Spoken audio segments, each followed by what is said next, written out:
In the year 2061, when Japan had collapsed due to economic policies and an aging population, Japan had become a fat piece of meat for capitalist countries. They scrambled and tore each other apart to seize control of Japan. Humanoid weapons called ami were brought into the war. Japan's situation became worse than ever. This is Shiba. He and his group of friends had found the remains of an ami. The group quickly took anything still usable and then left. They discussed how to use the parts for various purposes. But Shiba, who had taken the most, did not reveal anything. After that, Shiba was dropped off in front of his house. Just as the group heard about a scuffle between some Japanese people and foreign soldiers, Shiba didn't care and walked into the house. Because in this era, being born Japanese was no different from being Jewish. They were looked down on. And even with talent or money, it was still difficult to find a job. Shiba asked himself what the point of living was. Feeling disheartened, Shiba went up the mountain again to look for something. This time, he went alone without inviting the other three, because he didn't know their names or where they lived. He only knew them through a group of robot enthusiasts. For him, having a relationship like that was good enough. Shiba then went to retrieve the parts from the ami he had hidden earlier. He wandered around until evening before going home. At that moment, he heard someone crying for help. Curious and afraid, Shiba pulled out his military shovel and slowly approached the source of the sound. Behind the leaves was a box. It made a sound and introduced itself as Guy, an artificial intelligence with its own consciousness and life. Shiba didn't want to get involved in trouble, so he was about to leave. But Guy guessed his thoughts, scolded him, and even knew that he had hidden the communicator from the ami. Guy begged Shiba to save it because its battery was running low. Then it suddenly told him to run because someone was coming. A military vehicle then approached. They found Shiba and questioned what he was doing at this hour. Shiba calmly replied that he was camping. They didn't believe him, since this was a site where an ami had fallen after a battle, and they had detected equipment theft. Two soldiers asked to check Shiba's ID. He was an orphan living off his inheritance and government support. Even with a clean record, they still pinned him down and checked his backpack. When they found nothing, they let him go. Once things settled, Shiba returned to get Guy and brought it to an abandoned factory. This place had already been secretly claimed by him, and behind the security door was an ami. He began charging Guy's battery. The AI was curious. Had he assembled the ami alone? He told the story of how he had discovered the factory, like it was some kind of ruin. When he went inside to check, the tools were still there. It had taken Shiba quite a bit of time to unlock the secret room, and when he opened it, the ami was already lying inside. However, the thing had a strange structure as it was missing the central control device. Shiba had been studying it up until now. It was the only joy he had left in this fragmented world. Guy expressed admiration for Shiba's passion. Suddenly, it asked a question that Shiba had never thought of before. What would he do after the ami was up and running? He remained silent. In response to that silence, Guy said it was fine even if he did it just out of interest, because back during the border wars, people still bought drinks and popcorn just to watch two robots fight. It was all for their personal interests and enjoyment. Shiba cut him off. He activated a signal jammer before leaving Guy to charge there. When the door closed, Guy began to act. It scanned the entire factory and controlled the machines to start preparing something. It had been 3 days since Shiba had left. The continuous rain made him very anxious. He was afraid that Guy would drain all the electricity in the factory. The next day, the military caught Shiba's group of friends while they were trying to modify a vehicle using ami parts. The commander considered all three to be terrorists and presented a photo of Shiba, demanding they provide information if they didn't want to die. Meanwhile, while Shiba was repairing his headphones, Guy picked up the signal and urged him to run from the house just as the soldiers stormed in. Not seeing him, they immediately started checking the nearby security cameras. Shiba ran to the factory and saw that the ami had been completed by Guy. But he wasn't allowed to be surprised for long because the soldiers had arrived. Through the cameras, they saw 2 Oceanian mechas and Shiba's 3 friends had been taken hostage. The commander demanded Shiba come out, suspecting him of being part of a terrorist organization. The 3 tried to explain that they were just city boys who liked modifying vehicles. but he wouldn't listen and pointed his gun at them, forcing Shiba to come out. Shiba was about to do what he said, but Guy spoke up. Did he want to be captured and spend the rest of his life in prison, or would he resist and find a path through hardship?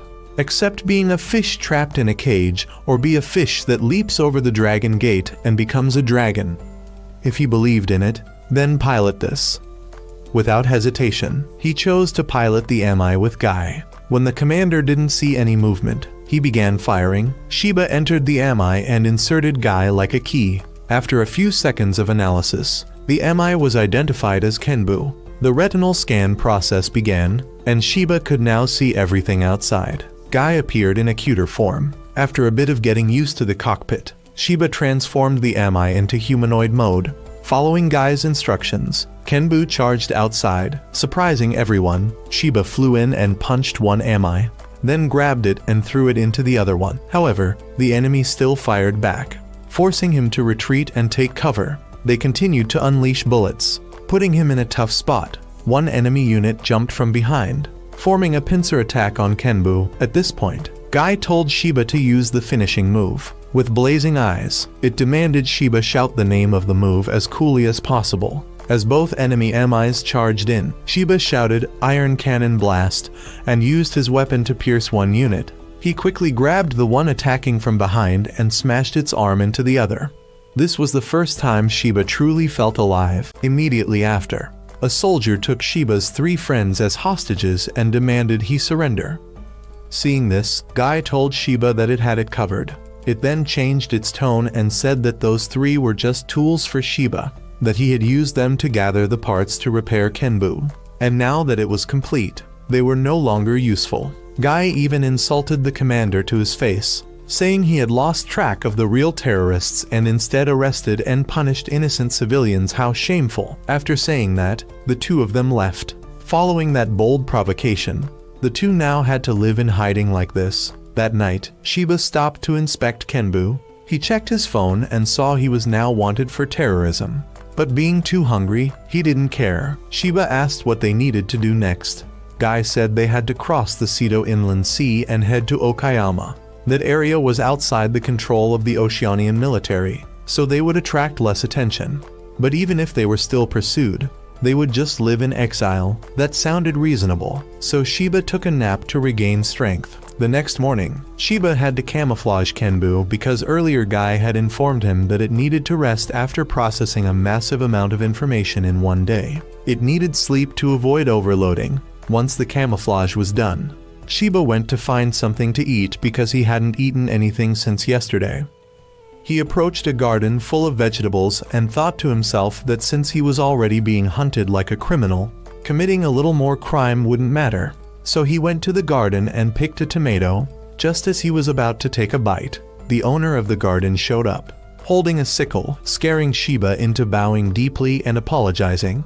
The owner looked at him silently, then said if Shiba helped him, he'd give him food. After that, under the kind farmer's guidance, Shiba harvested many kinds of vegetables. By noon, he got to eat cool tomatoes that had been soaked in a stream. After eating, the farmer asked him to help plant seeds. They worked until the afternoon, but Shiba didn't feel tired. In fact, he felt happy with these new experiences. It made sense, since he had always lived in the city, so experiences like these were very precious. The farmer, having seen it all, invited Shiba to his home. His wife came out to greet him, and the farmer asked her to prepare a meal for their guest.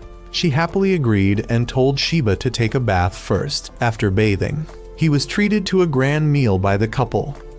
Shiba didn't hold back and began eating. When he took the first bite, his tears fell unconsciously because it was completely different from the taste of fast food he always ate. It made Shiba feel genuinely happy. After finishing the meal, Shiba drank tea to rinse his mouth. At that moment, the TV broadcasted a wanted notice for Shiba, and in his speechless confusion, the old man said that he once had a son. But unfortunately, he died while participating in the border war. The 2 of them had promised each other to go fishing together when he returned, but it seemed that would never happen. That boat had been left unused until now. The old man said that if Shiba needed it, he would give it to him. He knew clearly that Shiba wasn't a terrorist, because no terrorist would bow down and apologize so meekly in the field after getting caught stealing food. On the contrary, Sheba even helped him tend the garden. The old man said that in such chaotic times, one must not lose faith in people, so he would give Sheba that trust. He also assured him that as long as Sheba stayed here, nothing would happen to him. Emotions surged in Sheba upon hearing those words. He kept thanking them. To dispel the awkward feeling, the old woman said she'd go check if Sheba's laundry was done. Sheba offered to help, and just then the doorbell rang. The old man told Sheba to hide, then stepped out to meet the town's police chief, who had come to check if any terrorists were hiding here. The old man, with a determined gaze, firmly stated that there was no one here. Still, the officer spotted Sheba's shoes, but because of the old man's credibility, the officer turned a blind eye. That night, Guy contacted Sheba. It had heard everything and also knew the officer had ignored the matter. However, both it and Sheba knew that the old couple would be in danger if he stayed any longer. So the next morning, he left with a farewell letter. First, he expressed his deep gratitude for being taken in, thanked them for the meal and their warm words, and also asked for permission to borrow the boat. Once everything settled down, he promised he would return. In addition, Sheba made the house look messy as if the couple had been attacked by him to prevent suspicion. Then Sheba connected the boat to Guy, and the two began their journey. Even so, Sheba still felt uneasy as more and more crimes were piled onto him, things he hadn't even done. Guy confidently said it was fine. No matter how many crimes were blamed on him, as long as the truth came out, it would be resolved. Hearing that, Sheba felt relieved and departed. Guy informed him that in just a few minutes, they would reach the other shore. But ahead was the border war zone, a brutal battlefield. Before they could prepare, Guy announced they were surrounded by Asian military forces who had set up an interception formation. Guy scanned the entire battlefield and confirmed there were at least 12 enemy matches. It was too late to flee, so the only option was to charge forward. Guy said that Sheba had already taken down Oceania if he defeated Asia too. He'd be a hero, though it wasn't what Sheba wanted. The chance to fight fired him up. As the Asian forces opened fire, Kenbu leaped into the air, landing on a broken bridge nearby as calculated by Guy. The two pressed forward. Kenbu charged and took down one Ami, and Sheba used it as a shield, pushing both into the water. The thrill surged through Sheba, and he charged forward again, taking out two more Amis. The enemy commander was astonished by Kenbu's agile movements. Guy identified 4 enemies firing from a distance. Kenbu dashed over, kicked 2 away, and grabbed a rifle to shoot at another charging Ami. But the weapon required identity verification and couldn't be used. No problem, Sheba slammed the rifle's handle into the Ami's head. However, more reinforcements arrived, and they were surrounded on 4 sides. Guy calculated an escape route. It detected a high-capacity battery nearby. If ignited, it would explode. Taking advantage of the enemy's gunfire, Sheba had Kenbu throw several battery packs into the rain of bullets, triggering a massive explosion.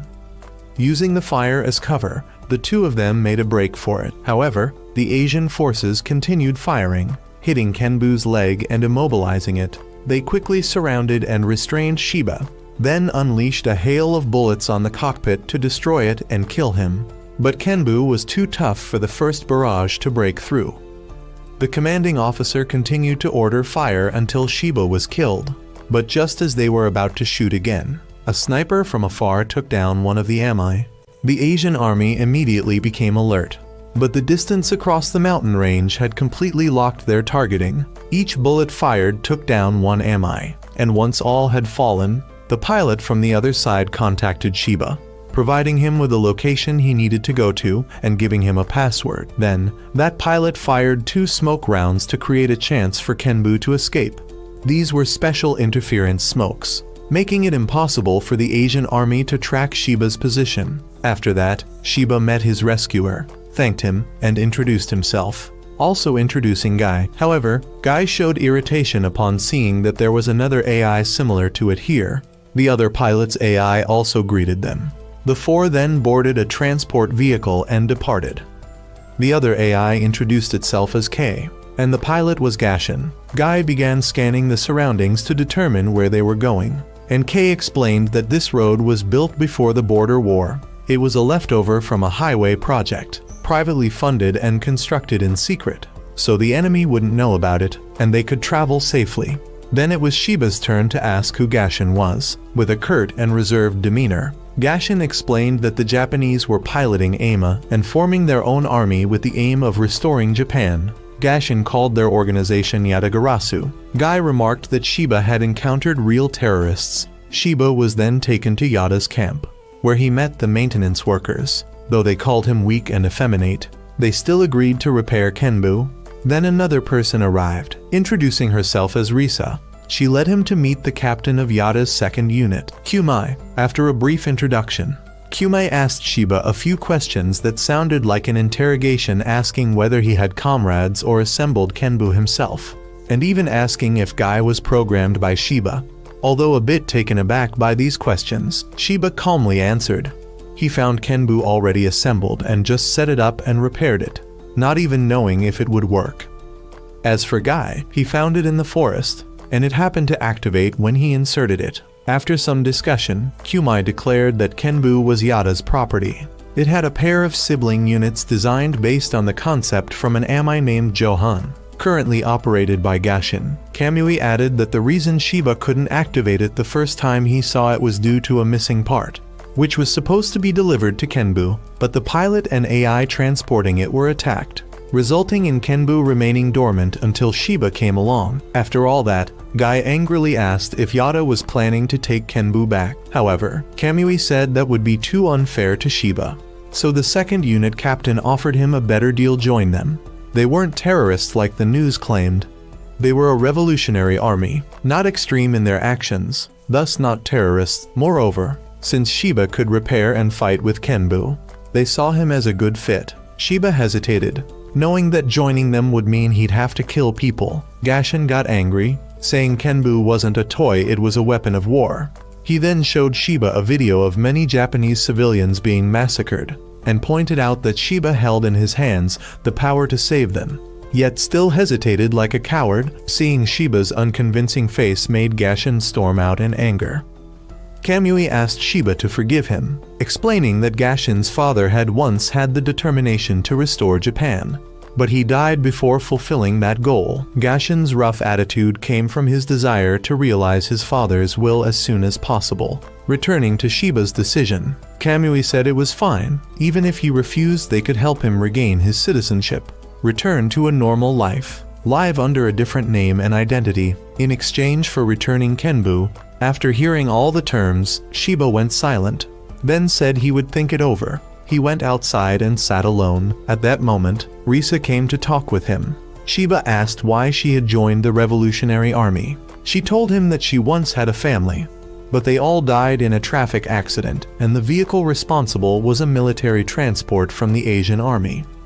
Thanks to diplomatic immunity, they were declared innocent and even reversed the blame onto her family for causing damage to the military. Demanding compensation, thinking back on it still fills her with resentment, and she's certain that there are plenty of people in Japan who feel the same way. That's why she joined the movement to revive Japan, and so did everyone here. But Sheba had no such reason to join. His parents died of illness, unrelated to the military. At first, he thought assembling Kenbu was just a hobby. But when fighting alongside Kenbu and Guy, the feeling of metal clashing made his body surge with excitement. However, when he faced death up close, he was overwhelmed with fear and withdrew into himself when recalling that moment. Then, a gentle touch of reassurance came from Risa.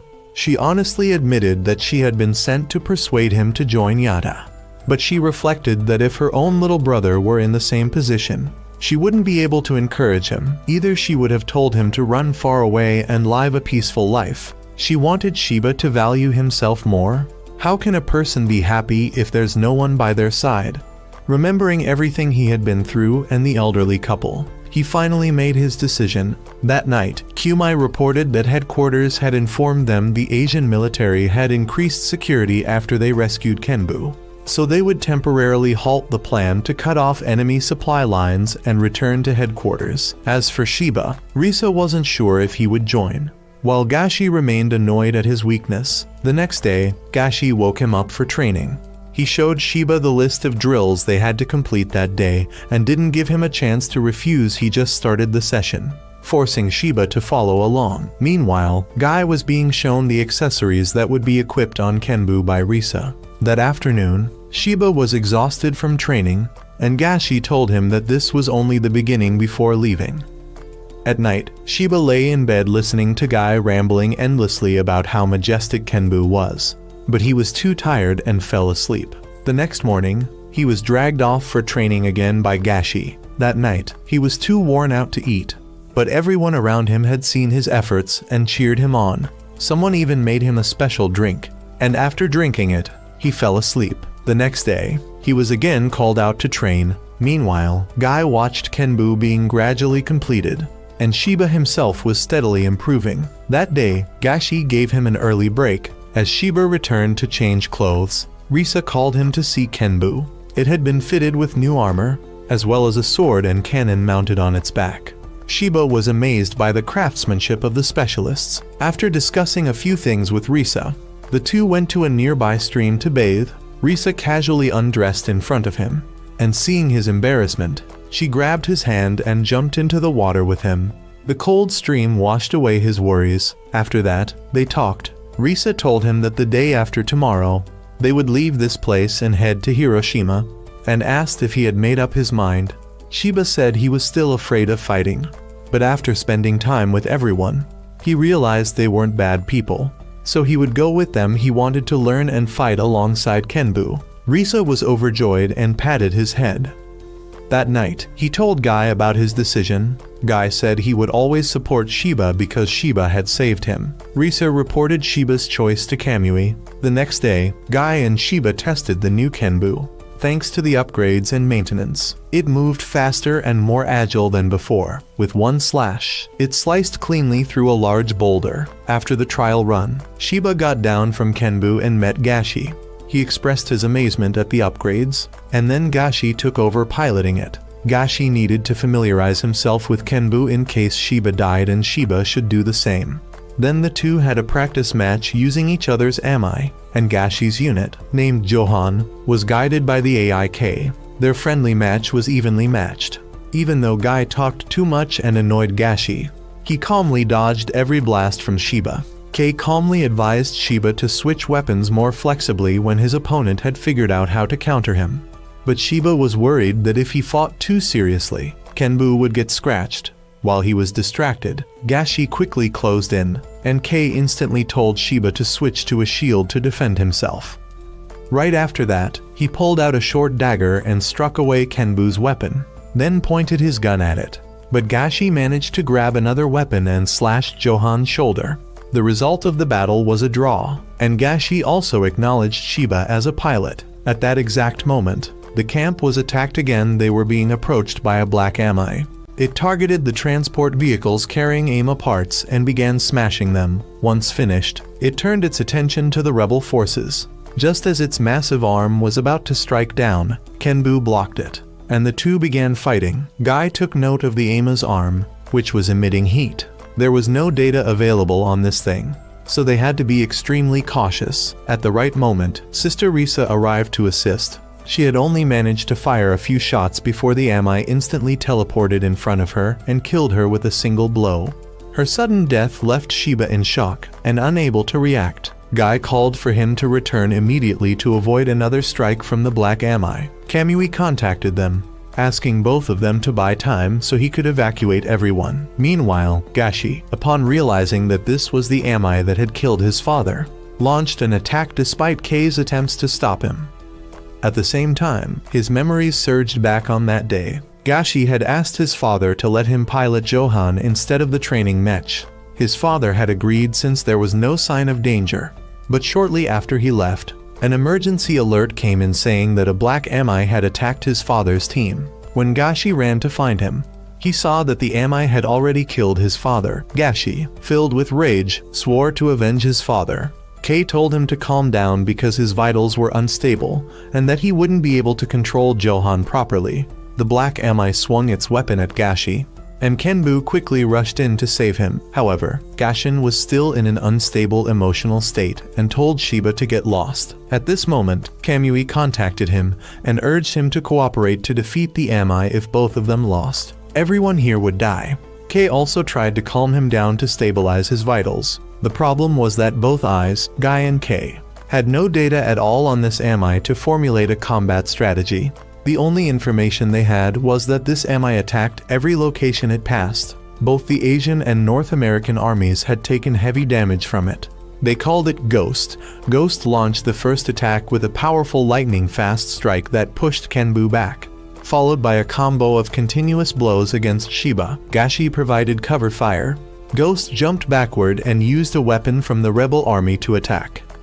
This shocked Shiba, as it was able to use the weapon without identity verification. Kei explained that this was what made Ghost so dangerous. In the battle against Gashi's father, Ghost had lost one of its arms, then took the arm from another Amai and made it its own. Ghost kept moving despite being targeted by Johan's aim. Kenbu rushed in to stop it. Gashi got angry and told Shiba to get out of his firing line. Guy retorted that if that's the case, then he better stop missing his shots. Although they argued, they still coordinated well, attacking while retreating and frustrating Ghost. At that moment, Mizuki from the maintenance team called in to deliver weapons. Gashi locked onto the target and fired a flash round at Ghost, then ran with Shiba to the designated location.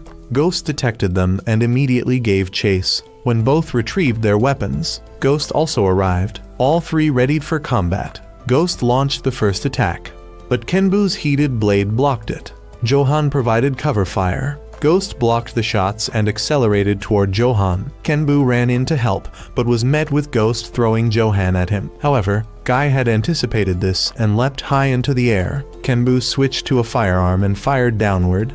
As Ghost blocked with its arm, Shiba had already reached it, severing one arm and pinning it down with a stab to the leg. The rest was up to Johan. Gashin switched to armor-piercing rounds and kept firing at Ghost's head. However, even without a head, it was still able to move. It jumped behind Kenbu and pushed him into Johan, pinning them both to the ground.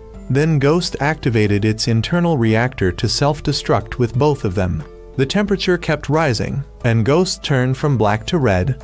Neither Shiba nor Gashi could escape, and they both resigned themselves to their fate. Just then, Kamui brought in artillery support to attack Ghost. He ordered them to aim at its joints. Once they were loosened, Kenbu and Johan broke free and ran for cover.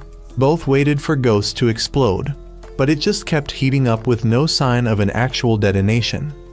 That afternoon, Kamui called the two of them. He informed them that since they had suffered heavy losses in both personnel and weapons, he would return to headquarters first to report the situation. The task of cleaning up the battlefield would be entrusted to Gashi and Shiba. They needed to finish before the Asian army arrived. When there was no longer any heat signal, Gashi and Shira went up to search the area. While scanning for heat signatures, Shiba found the necklace that Risa used to wear. He went down to pick it up and burst into tears for her. That night, just as Gashi had predicted, the Asian army arrived, especially that red-haired man. He had the ability to simulate an entire battle just by looking at its traces. He was surprised by Shira's progress in combat and became even more eager to meet him after sensing that he had defeated Ghost. Shira was still devastated over Risa's death, and Gashi could understand because he had been through it before. The red-haired man from the Asian military had gathered information about all three MI units and recreated them. Kenbu was the original unit, Johan was a sniper type, and Ghost still had no data available. The redhead could devise countermeasures for all three. He knew that Ghost had removed its limiters to reach such incredible strength. Perhaps the AI inside had evolved on its own. The redhead then called his comrade, Ray, to prepare an MI unit for him. The next day, while walking with Gashi, Shiba thought things through and decided to leave the rebellion because he was afraid of dying. This time, Gashi didn't object and said he would inform Kamui. Since Shiba was no longer participating, he was no longer allowed to pilot Kenbu. Gashi told him to hide it somewhere and report its location.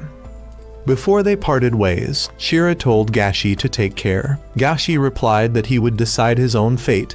But Shira shouted that he was terrified of dying and even more terrified of seeing people he knew die. Gashi told him to stop rambling, saying that cowards had no right to talk about death. Later, Shira hid Kenbu near a stream and left with Guy. When they exited the forest, thanks to Guy, who had overwritten the data on Shiba's ID card and wanted notice, he was not recognized by civilians. Guy asked what he planned to do next. Shiba said he planned to visit Risa's house and return her necklace. Though he didn't know if anyone was still there, he just assumed she had relatives. Guy had already looked into the accident involving Risa's family, so he was able to find her address. Shiba thanked him, and they joked together before heading off. Elsewhere, two men dressed like the red-haired soldier were having a discussion. They had been turning Japanese civilians into criminals and then pretending to punish them, using the excuse to gain merit and glory. They saw the Japanese people as no better than savages. Meanwhile, Shiba had arrived at the address Guy had given him, but the house had been completely leveled. He thought Risa might still have relatives and decided to ask around. However, everyone who saw him avoided him like he was a curse. While he was confused, a little girl approached and asked if he was Risa's friend. Then, a man with a dangerous expression came up and asked who he was. Shiba introduced himself and showed Risa's necklace. Seeing it, the man took him away. In the car, he told Shiba that Risa's house had been destroyed by the Asian army. Her family was all gone, and there were rumors she had joined the rebellion. That was an order issued by the new governor general. Others had faced similar fates, even their relatives were targeted. It was no different from oppression. The man then took him to a night diner, where Shiba met a group of young people who, according to the man, were Risa's childhood friends. He had called them here to hear news about her. They laughed and reminisced about their memories with Risa. Not knowing the truth, in the end, Shiba had to tell them. Everyone was shocked. Some couldn't hold back their tears after all. She was a good person who always helped others, just like her nature. They asked Shiba what he would do next, since he didn't know where her relatives were. He planned to place the necklace at her family's grave. When he asked for its location, everyone went silent. The shop owner finally spoke up. She knew where it was, since it was on a mountain and would take a long time to reach. She offered to let him stay the night. Shiba declined, but everyone wanted him to stay. They even decided they would all go together to visit Risa's family grave. They later held a hot pot party and invited Shiba. Although he was still hesitant, the old man persuaded him to stay. After the meal, Mr. Nose and his daughter left.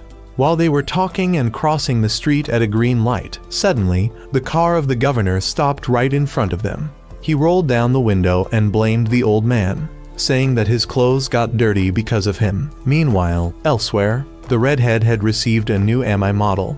He was so excited that he couldn't wait to drive it and hunt down both Kenbu and Ghost. Speaking of Ghost, it was currently hiding in a cave and repairing itself. The next day, people began to stir over the sudden disappearance of Mr. Nose and his daughter. When they went to his house, they found all the belongings had been moved.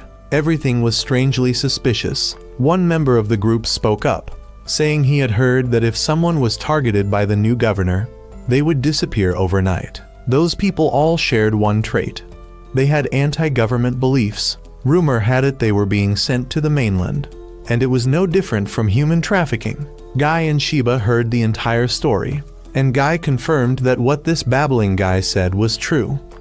Guy explained that he had checked all the surrounding surveillance cameras from the previous night to the present, and since no military vehicles had left the city, it meant Mr. Nose hadn't been sold yet. However, Shiba didn't have enough credibility for others to believe him, so Guy picked a random guy from the group and exposed his darkest secret, making everyone start to believe and agree to go confront the governor to demand the return of Mr. Nose and his daughter. On Gashi's side, he reported Shiba's choice. Kamui sympathized with him and also mentioned that upon returning to headquarters, he would have a new teammate, a pilot equipped with a frame design based on Kenbu. Back to the governor, he was discussing profit splits with his accomplices.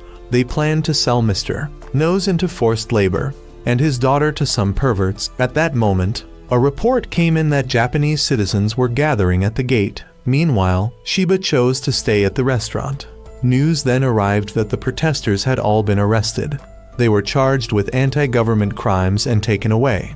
Guy also found that the dispatched vehicles were military trucks sent to clean out the homes of those about to be sold. Guy told Sheba to leave immediately because they were about to arrive. After ending the call, the restaurant owner gave Sheba the location of Risa's family grave and asked him to deliver their regards. As for matters there, they would take care of them themselves. Sheba was then thrown out just before the military arrived. After that, the entire group of Mr. Nose was captured. They were marched down the street, and it was announced that they would all be executed for opposing the government. Sheba watched everything on his phone and felt deep sorrow for them. One person was even shot by the governor without reason. Sheba burst into tears, realizing how cowardly and weak he had been, always running away and leaving behind those who helped him. Guy spoke up. If you hate yourself that much, why not change and become a better version? He would always be there to support him. With that, Sheba regained his resolve. From within the spring, Kenbu's eyes suddenly lit up. That afternoon, just as the people were about to be executed, and guns were aimed at them, a tremor halted everything. Kenbu leapt out and used a shield to protect everyone. The governor ordered an attack, but those forces were too weak to be called Amai. Sheba grabbed one and hurled it into another, neutralizing them both. Then he raised Kenbu's fist right in front of the governor, terrifying him. This was what true power looked like. The man trembled and begged for his life. Then, Guy broadcasted the governor's illegal human trafficking operation to the entire world. The redhead laughed out loud, exclaiming, "Bravo!" Over and over, Sheba warned the governor that if he ever touched another Japanese person again, he would visit his home every night. With that, he left, and Mr. Nose and his daughter were also freed by the people. Early the next morning, Sheba arrived where Gashi was waiting. He also left Risa's keepsake at her family's grave. Long ago, in a pottery village, Little Shin followed her grandfather in making wonderful ceramic works. Under his hands, everything became refined and exquisite. But one day, the Asian military came to seize their land and workshop. They did not allow her family to refuse. Her grandfather could only watch as the workshop he had built his whole life was destroyed. From that day on, he never made pottery again. Seeing him like that, Little Shin promised him that one day she would restore the family's factory. Back to the present, both Johan and Kenbu were in a damaged state with several critical parts broken. Both Guy and Kei also needed to recharge to operate properly. Gashi contacted Mizuki, who really wanted to help but couldn't do much since she was on the move. Avoiding the Asian forces while heading back to headquarters, she informed them of the locations of the parts needed for both machines so they could repair them themselves before leaving. Sheba asked Gashi what to do next, and he took the boy to illegally siphon electricity to recharge the two eyes. After disguising them so they could rest, Gashi and Sheba entered the city looking for a place to stay. At the hotel, although Sheba was a city boy, it was his first time there, so he was a bit confused and was called a country bumpkin by Gashi. He tried to retort, but Gashi told him not to draw attention. After checking in, they headed to their room. Kei advised both of them to take a bath because they smelled terrible. Sheba was surprised that even an AI could detect odor, but Kei said even without that, just looking around would tell you everyone nearby was covering their noses. So as soon as they got into the room, the two of them scrubbed themselves clean. After bathing, they went to eat together. Gashi received a message from Mizuki that the parts had been delivered, so they would begin repairs tomorrow. Hearing that, Sheba happily started eating. He noticed Gashi didn't eat vegetables and asked about it. Kei explained that Gashi was a very picky eater, so Sheba teased him, only to be glared at. Sheba apologized, saying he didn't know Gashi didn't like that kind of joke. He had never had friends before, so he didn't know how to communicate well. Kei and Guy told him not to worry, saying Gashi was just trying to act tough to hide how fragile he really was. The three of them then started arguing. Meanwhile, the European military, after hearing Sheba's provocative speech and receiving a significant blow to both the economy and reputation of Asia, began military preparations to confront him. The commander hoped that the flower of war would bloom here in blood and gunpowder. The next day, Gashi and Sheba set out to collect the parts. On the bus, Gashi told Sheba to look down at the Japanese city, now under domination, with its people suffering oppression and poverty. He said that one day he would reclaim this place. Then the two arrived at a bar where members of the resistance worked. When Gashi gave the correct password, the owner handed over the package to them. The owner, having heard Shiba's speech, also placed his hopes on him. Not long after they left, while the two were talking about responsibility, an explosion suddenly occurred in the distance at the port. The European army boldly launched an attack on the Asian zone. The Asians retaliated, but not significantly. Gashi and Shiba blended in with the evacuating crowd to observe the situation. Meanwhile, the Oceanic army fired indiscriminately, not caring about civilians. The two boys arrived at the evacuation center. Gashi saw that the situation was dire for the Asian side, and they might stop evacuating civilians and focus on defense instead. Shiba couldn't accept that and wanted to do something. Guy responded to his desire by deciding to hack into civilian devices to guide the evacuation. Kei and Guy then hacked all the city's display screens and began directing people to safe routes. However, it still wouldn't be fast enough because the Oceanic army was advancing too quickly. Shiba wanted to use Kenbu for support, but Gashi said that by the time they went to get it and came back, everyone would already be dead. The Asian commander also abandoned the refugees, believing that if the Oceanic forces killed civilians, public opinion would turn against them. The civilians tried to leave the building, but were stopped by Asian soldiers. Just then, a wrecked Asian ami was thrown into the building, causing chaos. The Oceanic army steadily advanced toward them. At that moment, another ami appeared, moving at incredible speed. In no time, it was in the middle of the Oceanic forces. It introduced itself as Masaru, claiming to act in the name of justice. After introducing itself, it quickly sliced an ami in half, then leapt into the air and struck down, using the defeated ami's corpse as a shield before finishing off 3 Oceanic amis with a single thrust. Then Masaru turned to the Asian forces and took down 3 enemies in one sweep. To the astonishment of both commanders, Masaru jumped incredibly high and flew straight toward an ami artillery unit, taking it down. After that, he flew all over the city, killing any ami he saw. The maps of both sides lit up entirely in red dots, signaling that their units were being annihilated. With losses reaching 70%, the Oceanic forces were forced to retreat. Shiba and Gashi were left dumbfounded as they witnessed the scene, their mouths agape just as Guy announced that this was their new teammate. Having received the summon notice, the two quickly left. In a forest during the late afternoon, Gashi and Shiba ventured deeper in and found Masaru. Shiba greeted first, but the AI on the other side abruptly cut him off. It introduced itself as Angelo with an arrogant tone, expressing its disdain for male pilots and even demanding the two bow their heads in thanks for being saved by it.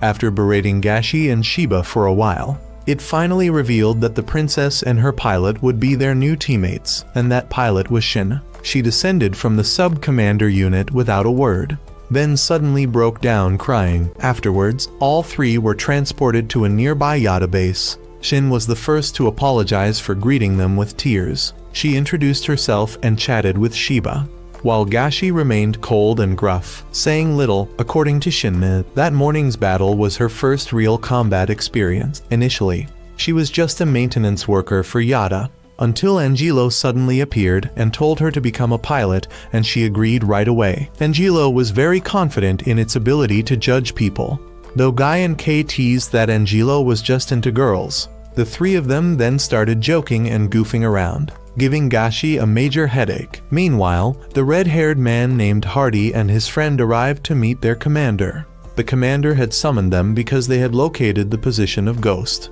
It was now confirmed that Ghost was an unmanned machine with an AI featuring independent thinking.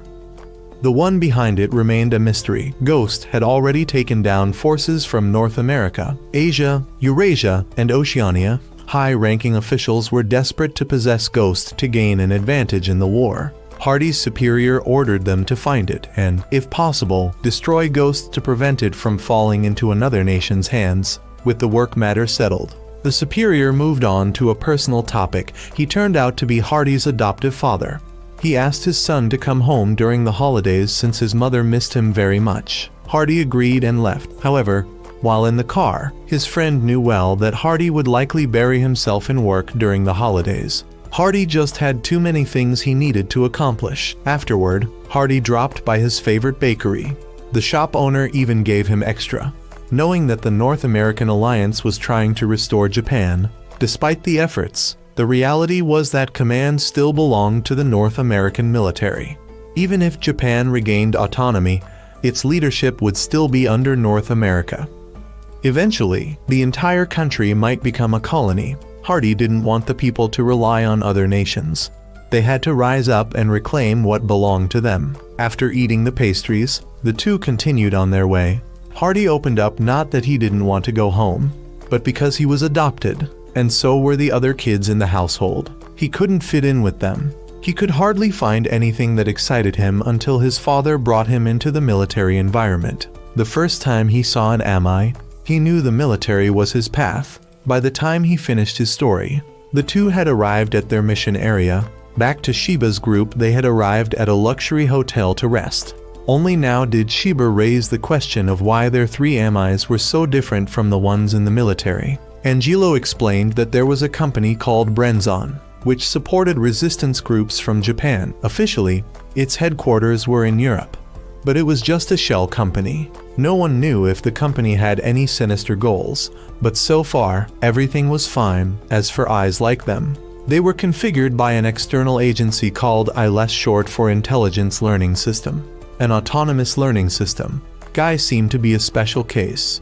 Although he shared the same codebase with Kei and Angelo, he was sent to the oceanic region by someone. In any case, they were still considered siblings. When they returned to the room, Shiba asked Guy if he wondered why he was sent there. But Guy didn't care because he liked the current situation. Back to Hardy's location, he met two people, Roger and Sophie, who would assist him in eliminating Ghost. However, Sophie voiced her opposition to this mission because she believed that piloting AMI manually was less safe than using unmanned AMI units. Hardy explained to his subordinates that if they used unmanned units, they would need an entire platoon. And since the Asian and Oceanian forces were still looming threats, they couldn't do that. Therefore, Hardy had gathered elite individuals to capture Ghost, and being chosen meant she was highly skilled. Now, they just had to follow his orders and Ghost would be no different from a regular AMI. If they didn't obey, then he wasn't sure. The next day, Shiba's group continued their journey to headquarters. Meanwhile, in the sky, Hardy's team was also beginning their operation. Ghost sensed all four of them from the cave and immediately leaped to the surface. Hardy landed right where it appeared. Ghost made the first move, rushing to attack. Hardy ordered the team to split up and strike from multiple directions. This tactic proved effective as Ghost was struggling. It had never fought against a team made entirely of manned machines. They needed to destroy it before Ghost adapted to this new combat style. However, it was too late. Ghost focused solely on Hardy's teammate, forcing Hardy to retreat in difficulty. When Roger tried to help, Ghost intercepted the attack and threw Hardy's friend at him. The military fired missiles from the outside, but Ghost emitted a jamming signal that diverted their trajectory. Roger continued attacking and was caught by Ghost. A third arm sprouted from Ghost's back. The black man was forced to sacrifice one arm to escape. Ghost had now fully adapted to Hardy's tactics and was preparing to crush him. Suddenly, Guy sensed that same killing intent again. Besides Shiba, the other two and the AI couldn't sense anything. Guy thought it was just him and ignored it. Back to Ghost. It used chain-tipped fingers to directly attack the pilots inside the aircraft. And then, while Roger was off guard, one of the fingers killed him from the inside. Unable to grieve for long, Hardy quickly calculated a new attack strategy. He and the other two charged in. Sophie and the other teammate advanced ahead to distract Ghost. But both were bound by threads it had laid underground. Despite this, Hardy kept advancing. When Ghost fired, he dodged by leaning his body and then leapt backward to shoot at its arm joints. But it blocked the shot and tried to counterattack. Suddenly, a bullet dislocated its leg joint. It came from Roger. Though he had died, the AI was still active and completed the mission. Hardy then finished it with a bullet straight through its chest. It collapsed. However, just seconds later, it escaped with a military aircraft. Hardy, furious, swore he would kill it. As for Shiba's group, they arrived at headquarters and met Yudu, the representative of Yada. He was glad the three arrived safely, but said there was already work waiting for them. Someone wanted to meet them. A mediator between the Brenzon company and their organization. He introduced himself as Gobel. Gobel proposed a business partnership based on war. Everyone sat down to talk. Gobel cheerfully expressed his desire for long-term cooperation so long as there was war. His company would have business. He was also generous with funding when needed. Furthermore, Gobel brought many new upgrades for Ami. He then led them to see a pair of armored grenade launchers for Johan and many other items for Kenbu and Masaru. Later, Yudu received a call and took Shiba's group with him. They arrived at a village deep in the forest. Then the whole group entered the house of a man named Yuyuji, a long-time real estate agent who was currently living temporarily in this village. He showed them his family genealogy data. Currently, 9 people lived there, but a week ago, they had lost access to electricity and water. While they were listening, a little girl suddenly ran over and hugged Gashi, calling him Dad. Surprising everyone, Yuyuji asked for their understanding, saying the girl had lost her father at a young age. Back to the main issue. Currently, the villagers are struggling to get through each day after the water and electricity outage. Adu asked why everyone still chose to stay here instead of leaving. The man explained that their town had gone through war, and they had moved to a refugee area. But that place was also shut down, so they were forced to return home. Others shared similar experiences. They wandered until they ended up in this remote village. Though life here was hard, the war wouldn't reach this place. They traded comfort for safety. After hearing that, Adu said his group would help them as much as possible. That evening, everyone set up camp to stay. Shiba expressed his admiration for Adu's kindness. Gashi said Yada was not just a rebel force, they also helped fellow citizens in need.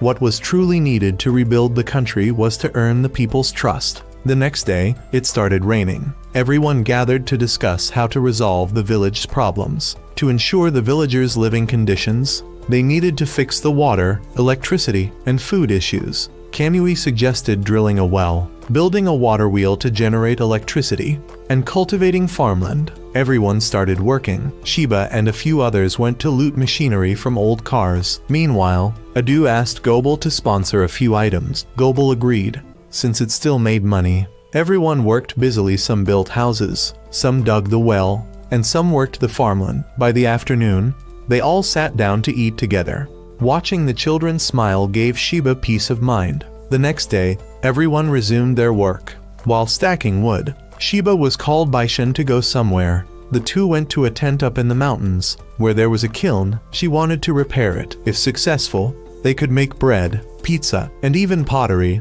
Shin also shared that her family had a pottery tradition. Hearing that, Shiba offered to help her.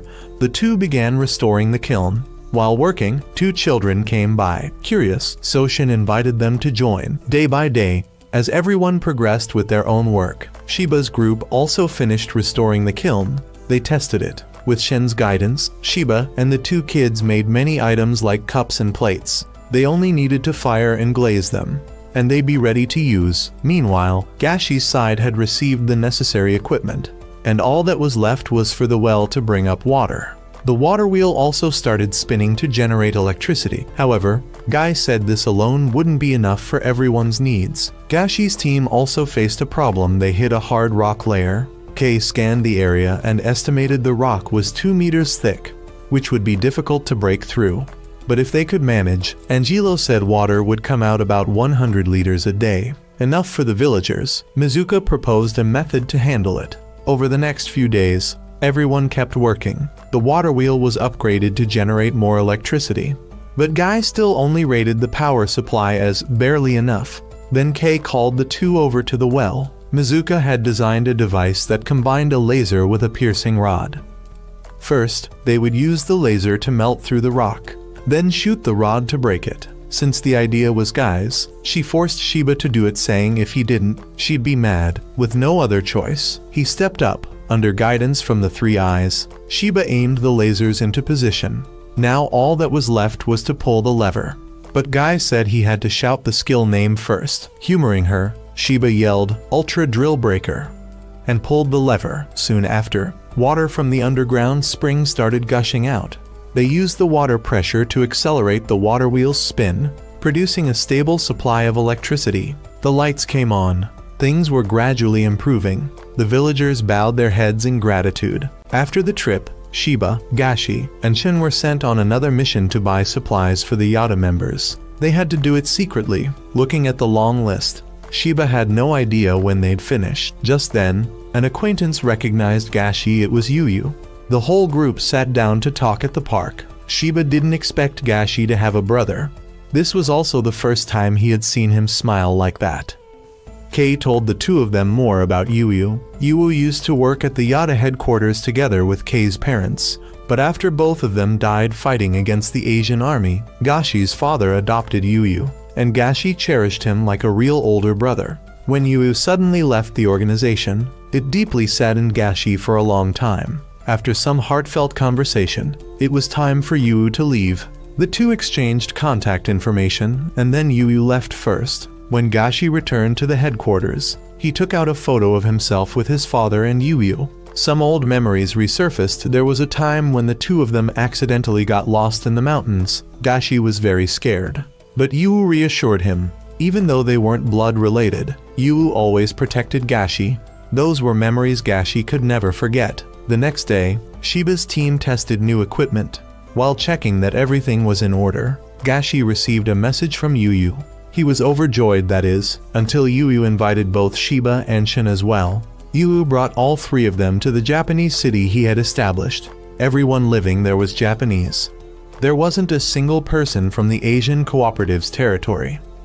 Although not officially recognized, the city had 3,482 residents, equivalent to a small town. All decisions were made by the Japanese themselves. But it didn't stop there. The district leader of this autonomous area was none other than Yuyu. Everyone adored him. The only thing he wanted was to see the carefree smiles of the children. He wanted to protect all of them. That was also why he left Yada, because his path and that of the organization differed.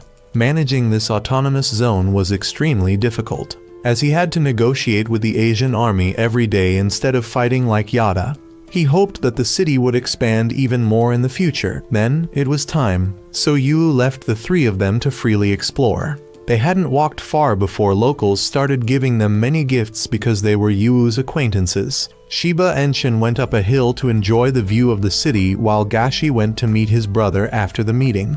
Yuyu didn't beat around the bush and got straight to the point. He wanted his little brother to leave Yada and join him in this city. He explained that due to the population cap, the number of residents couldn't increase. However, he could request the Asian army to make an exception for Gashi. He didn't want his brother to wield a gun anymore. He wanted him to live a peaceful life here. Gashi couldn't give an immediate answer and asked for time to think. He then returned to headquarters. While he was still thinking it over, Gobel approached him and revealed a harsh truth. Because losing Gashi would negatively affect the company's profits. He claimed that Yuyu was a spy for the Asian army. Whether Gashi believed it or not was up to him. But Gobel emphasized that information is a commodity. Truth doesn't need to be adjusted. Besides, with a bit of reasoning, it was obvious. How could the Asian army allow Yuyu to establish such a large autonomous zone unless he was working for them? According to Gobel, in exchange for creating that city, Yuyu served them seizing land, leaking information, identifying rebel elements, bribery, and sometimes even blackmail. The older brother Gashi adored was protecting the Japanese by selling them out. If Gashi continued to stay in touch with Yuyu, it would only be a matter of time before Yada's information leaked completely. Losing one pilot was already a big loss for the company, let alone three. Gobel advised Gashi to think carefully to avoid unnecessary serious consequences. If he still didn't believe it, he could investigate. After hearing that, Gashi left. In a dark room, Gashi told Kei not to mention any of this to anyone. He remembered when he lost his father. He just sat there in silence, deep in thought, and it was Yuyu who came to comfort him. He couldn't believe his brother would do something like that, so the next day, Gashi secretly returned to the city to investigate. After only a few rounds, he noticed many things were off. Supplies, whether medical or daily necessities, were severely lacking. Locals constantly complained. As he went further, Gashi saw a vehicle belonging to the Asian army heading toward Yuu's office. As expected, they were using the delivery of essential goods as leverage to pressure Yu into providing information, even though it clearly wasn't part of their agreement. He still had no choice but to comply. Gashi witnessed it all through the surveillance camera.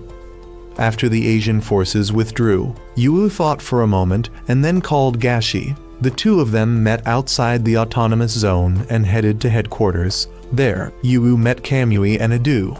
He revealed everything, how he had cooperated with the Asian forces to establish the autonomous zone, and how they were trying to extract information from him to plan the annihilation of Yada.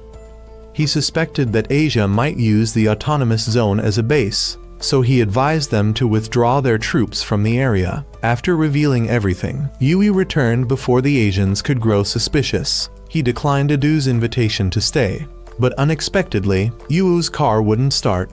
The maintenance crew checked and said it would take a full day to fix, so they suggested Yu spend the night there. With that, he no longer held back. In the dead of night, when everyone was fast asleep, Yu secretly copied Yada's data, but as he attempted to escape, Gashi intercepted him. The two brothers began to argue. Yu wanted to protect his people, unwilling to see them die, while Gashi couldn't afford to sacrifice his own organization. The argument escalated until Yu turned to leave. Gashi pointed a gun at his brother, but couldn't bring himself to pull the trigger. In the following days, the three pilots drifted across the sea to meet Taohoku, a rebel organization similar to theirs. The three pilots took a different route from Adu and Kumai. The day before, they had discussed their movement plans with Gobel. He told them they might meet the Taohoku group, who were also working to revive Japan, but were currently being hunted down by the Asian European forces. Soon after, they spotted their destination, the island where the Taohoku group was hiding. At that moment, the island was under attack by the Asian European army. The defenders were desperately fighting back, but the enemy was using MI units to suppress them. Just in time, Shiba's group arrived to support. Gashi sniped enemies from afar, while Masaru and Kendo jumped into action, cutting down MI unit. However, the enemy was still too numerous, so Gashi deployed smoke bombs and ordered a retreat. Lieutenant Zelenoy, who was commanding this operation, witnessed everything. Laughing gleefully, he said that next time, he would personally enter the battlefield. After escaping, they met Commander Kono, who thanked all three of them for their help. Shiba looked around and saw very few people, hardly enough to be called an organization. Kono explained that they used to have many members, but since Zelenoy took over operations, he had heavily invested in MI units to hunt down and exterminate the Taohoku organization. Kono's next plan was to attack the eastern side of the island, where their allies were. In order to regroup, Guy said that to increase their chances of success, they needed to scout the surrounding area to understand the terrain. The three of them then split up for reconnaissance, each with an escort. When Shiba reached higher ground, he noticed strange beams of light. His escort explained they were enemy signal devices, deployed in large numbers. They didn't detect humans, only MI, and if a signal was turned off, it would trigger an enemy alert. Shiba observed them and thought he could make use of that. Meanwhile, Zelenoy was relaxing in a bath, enjoying himself before the battle. His secretary objected, questioning why he needed to personally appear when they already had victory in hand. But Zelenoy said he liked it that way and would defeat Shiba's group himself. Shiba was taking position along with Gashin and Shin. As the fog grew thicker, Zelenoy boarded an AMI and launched the sweep operation, ordering random artillery fire into the forest. Once they detected Shiba's group moving, they continued to bombard their path. Gashin scattered smoke bombs to jam the signals, but Zelenoy activated all the signal towers. After spotting all three on the map, they fired to corner Shiba's group into one area. However, just as they were about to trap them, the signal suddenly vanished. Outside, Gashin had blown up a bridge, taking out many enemies. Kenbu and Masaru flew out from both flanks to wipe out the rest. Hacking into their system was easy, allowing them to fake their positions. Using the fog to conceal themselves, they took down the remaining small fry and headed straight for Zelenoy. Angelo and Guy charged ahead, eager to take him on. While Kei stayed behind and shot down 2 enemies behind Zelenoy, Kenbu's sword was the first to clash with him. When his staff came in to help, they were fired upon and had to dodge. Zelenoy was about to shoot Kenbu when Masaru returned and slashed his gun, damaging it. Despite being caught in a pincer attack from both sides, Zelenoy still managed to fight back. His sword was too hard to break. However, while fighting, his ami suddenly stopped moving. Gashi decided to retreat, saying there was no need to kill him, while Zelenoy, furious, glared at them to a noble like him. This was no different from an insult. At that moment, both the sword and the armor on Ami shattered. Back with Shiba's group, after merging Kono's group with the remaining troops, they bid farewell. The trio boarded the ship to regroup with Kamui's team. After this journey, Gashi had become more positive. Not long after, the Shiba team met the maintenance crew again. But before letting them service Kenbu, Shiba asked to wash it first because it was quite dirty.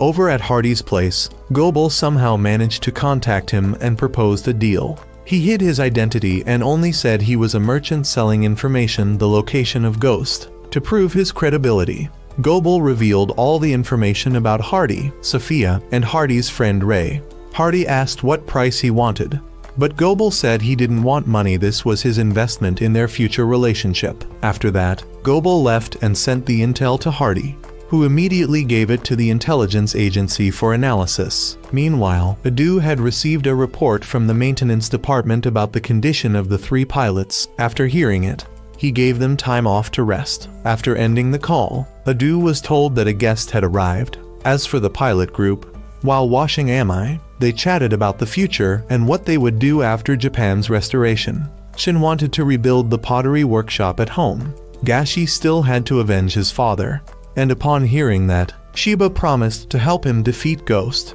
Shin also wanted to help. Gashi didn't reply, but a smile appeared on his face. As for Zelenoy, after being played by a group of brats, he reported to his commander and requested to be transferred to the team that hunts the Yada organization. The higher-ups approved his request. Meanwhile, Adu met Kamui again. Kamui showed Adu some photos of wounded Asian soldiers with unknown injuries, possibly attacked by another country's forces. Putting that aside, Adu showed Kamui a current map of Japan, which had been divided among 4 factions. If operations continued, the territory under Yada's control would expand. Officially, it belonged to the North American Alliance, but Japan retained autonomous control. There was something that excited Hardy during the entire time the 4 factions occupied Japan. They never fought each other to expand their territories, but that had changed recently. It was due to an enormous catalyst that caused massive upheaval, the original Ami. Kenbu more precisely, the self-evolving and learning AI inside Kenbu. Ghost had a similar AI, possibly even superior to Guy's. The more Hardy thought about it, the more he wanted to possess it. He decided to cooperate with Gobel since it was mutually beneficial. A moment later, intel from the intelligence agency came in. 90% credible. Ghost was still within the Asian cooperative zone. Since it had adapted to their old strategies, Hardy needed a new approach to fight it.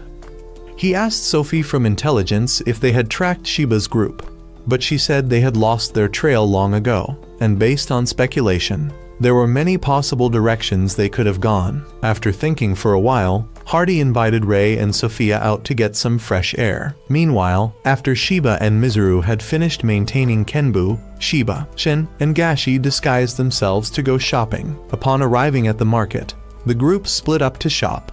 Shiba was a bit overwhelmed by the crowds and accidentally bumped into Hardy. Shiba apologized and quickly walked away, but Hardy recognized his voice from earlier and had Ray follow and compare it.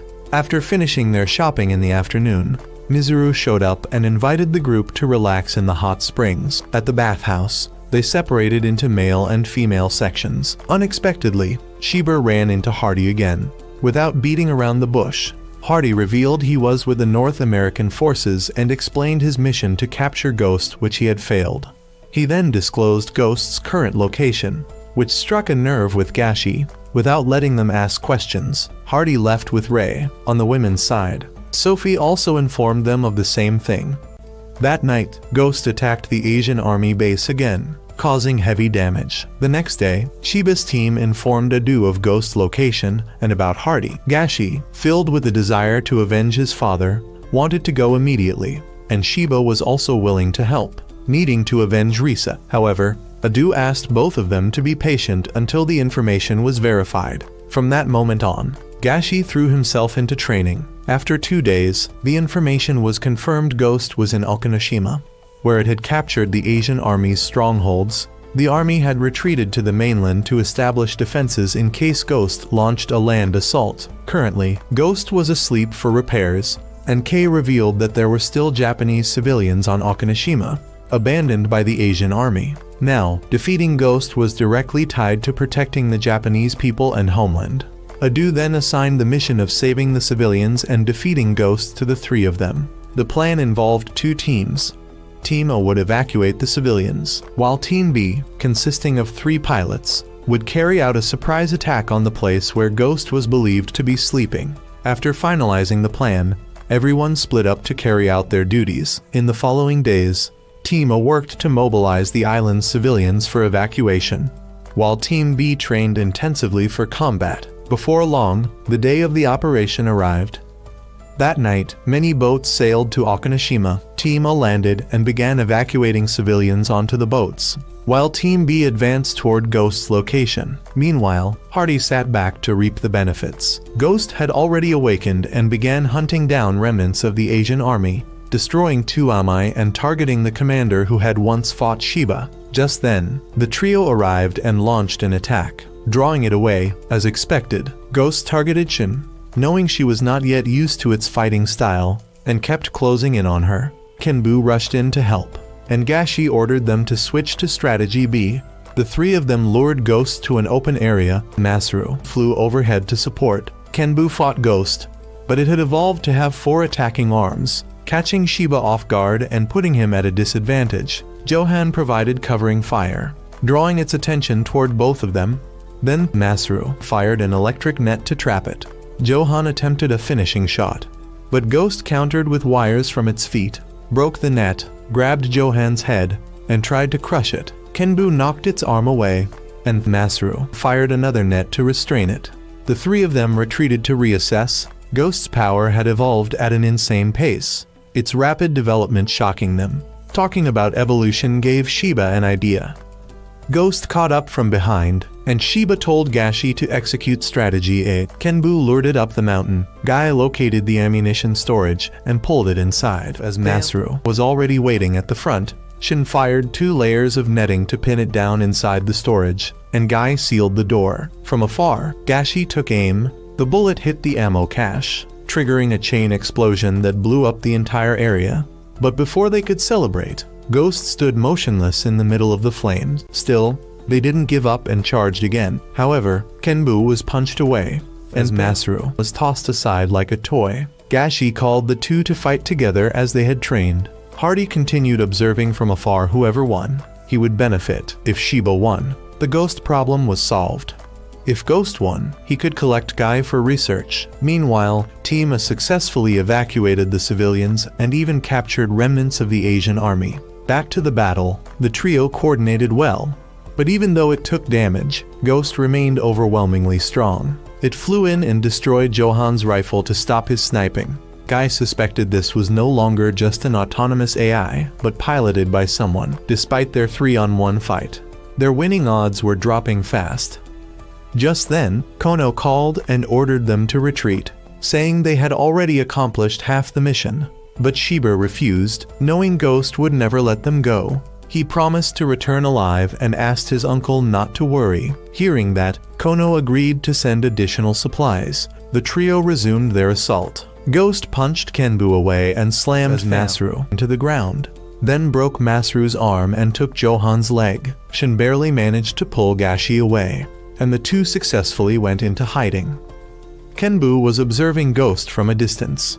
They used a thermal camera and discovered that the energy source it used was located in its tail. This explained why it could take on all 3 of them without expending energy while they did. And that was its weakness. If it continued to maintain a high temperature without releasing internal heat, it would eventually overheat. The three then regrouped and shared energy with each other.